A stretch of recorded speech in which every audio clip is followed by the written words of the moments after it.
Bonjour à tous et bienvenue pour ce petit tuto sur la décompression. La décompression d'archives précisément, que ce soit en point rare comme celle-ci ou en point zip comme celle-ci. Ainsi donc, pour pouvoir décompresser ces types de fichiers, vous avez besoin d'un logiciel spécifique. Alors vous avez le choix, vous pouvez partir sur WinRAR, qui est un des plus connus, ou alors son concurrent direct, qui se nomme 7zip. Vous voyez, les deux sites sont quelque peu différents, mais ça, ce ne sont que des détails. Alors, pour commencer, il faut choisir lequel vous voulez, l'un ou l'autre, et ensuite l'installer. Donc, pour installer WinRAR, vous venez sur cette page-ci, dont je vous fournis le lien dans la description, et vous choisissez la version qui vous va le mieux. Vous avez le choix pour Windows x86, Windows 64, deux types de Linux, FreeBSD et macOS. Et ensuite toutes les versions traduites, mais bon, on va s'en tenir au début. Vous téléchargez donc la version dont vous avez besoin. Alors, pour trouver la version dont vous avez besoin, si vous avez un Linux, bon bah, je présume que vous connaissez. Si maintenant vous avez un Windows, pour trouver la version 32 bits ou 64 bits de votre ordinateur, vous allez dans l'explorateur du document, et directement ici dans le fond, vous faites clic droit, propriété. Et ici, attendez que je trouve, voilà.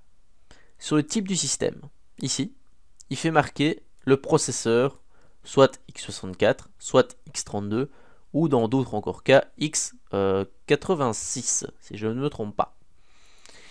Une fois que vous avez ça, vous téléchargez la version qui correspond à votre ordinateur. Bon, moi c'est 64 bits, on enregistre. Et ensuite, on exécute. Voilà. Alors il vous, si c'est la licence, on installe la licence, blablabla. Voilà. Une fois que c'est fait, on n'hésite pas à lancer, à lire tout ce qu'il faut lire, et ainsi de suite. Bref. Normalement, suite à cette installation, vous allez obtenir dans votre clic droit, donc dans votre menu ici, en fonction des fichiers, par exemple ici, vous obtenez les options WinRAR. Ou vous avez plusieurs choix. Par exemple, vous pouvez ouvrir avec WinRAR pour simplement voir les différents fichiers présents dans l'archive.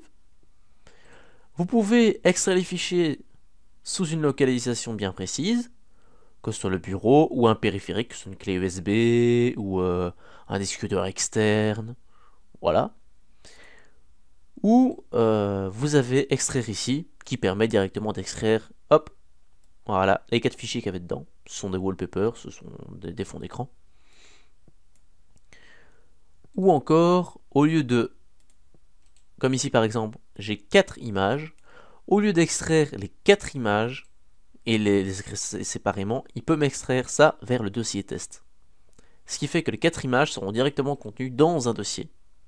Ce qui est parfois beaucoup plus facile, parce que certaines archives sont parfois pleines de petits fichiers, et si on fait ça sur le bureau, parfois ça nous envahit un petit peu. Bon. Ainsi donc, comme je vous disais, ça peut couvrir deux types de fichiers.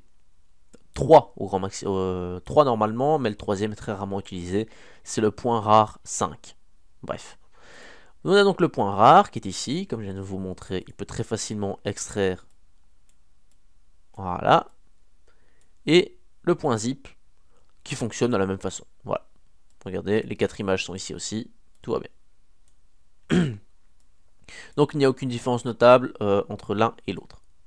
Alors attention, petite précision sur un quatrième type de fichier qui vous proposera peut-être de l'utiliser avec WinRAR. Il s'agit des fichiers ISO ou des fichiers CSO et considère que ce sont des archives. Et pour pouvoir les lire, il faut installer un autre type de logiciel que j'expliquerai peut-être dans un jour dans une autre vidéo. Et voilà, c'est tout pour le moment. Je vous souhaite plein de facilités sur votre ordinateur, même si ça ne veut pas dire grand chose que je viens de dire. Et salut à tous!